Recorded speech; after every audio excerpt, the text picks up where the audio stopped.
Jamaah salat subuh dibodohi Abu Nawas, diperlihatkan topi berisi surga dan bidadari, dan ternyata, jika membicarakan tentang humor sufi, tentu tak bisa lepas dari Abu Nawas.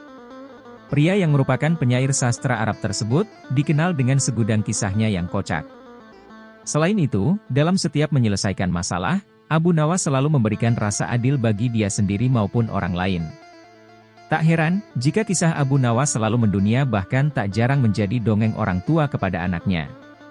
Bukan hanya itu, Abu Nawas juga selalu berhasil memecahkan teka-teki yang terbilang sulit dan kadang jawabannya di luar pikiran kita.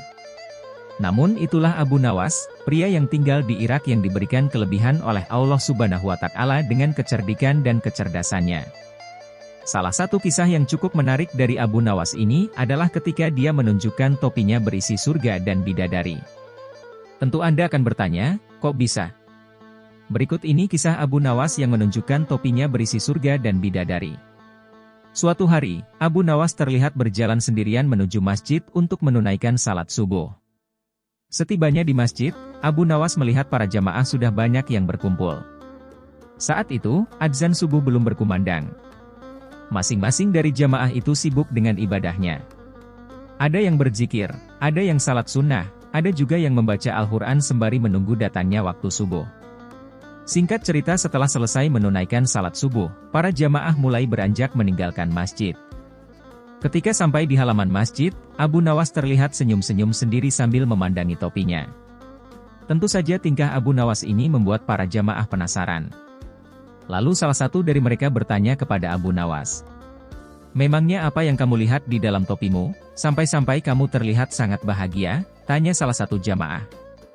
Dengan ekspresi meyakinkan Abu Nawas pun menjawab, "Aku melihat surga dan para bidadari di dalam topiku," kata Abu Nawas.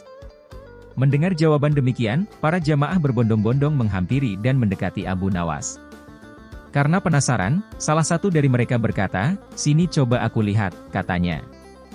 Namun Abu Nawas mencegahnya. "Saya tidak yakin kamu bisa melihat seperti apa yang aku lihat," ujar Abu Nawas. "Memangnya kenapa Abu Nawas?" kata para jamaah, serempak bertanya karena sama-sama semakin penasaran. Dengan mimik wajah serius, Abu Nawas menjelaskan, "Sebab hanya orang-orang beriman dan soleh saja yang bisa melihat surga dan bidadari di dalam topiku ini," jawab Abu Nawas. "Coba aku yang lihat," kata salah satu jamaah. Abu Nawas pun mempersilahkan dengan memberikan topinya kepada orang tersebut. Setelah melihat ke dalam topi itu, sejenak orang tersebut menatap ke arah Abu Nawas, kemudian menengok ke orang di sekelilingnya. "Benar, aku melihat surga dan bidadari, luar biasa sekali," kata orang itu berbohong, karena takut dikatakan orang yang tidak soleh dan kurang beriman. "Benarkah? Coba aku ingin melihatnya," sahut jamaah lainnya. Setelah melihat ke dalam topi Abu Nawas, ia tidak melihat apa-apa.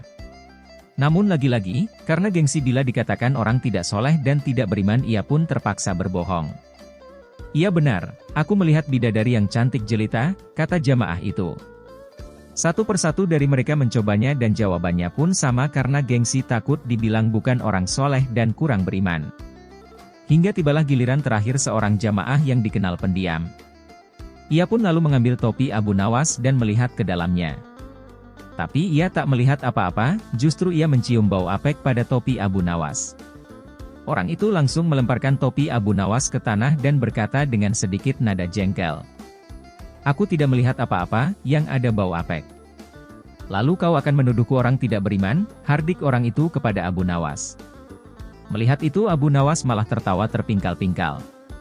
Kemudian Abu Nawas berkata, "Aku juga sama seperti kamu, aku tidak melihat apa-apa," ujar Abu Nawas sambil menahan tawanya.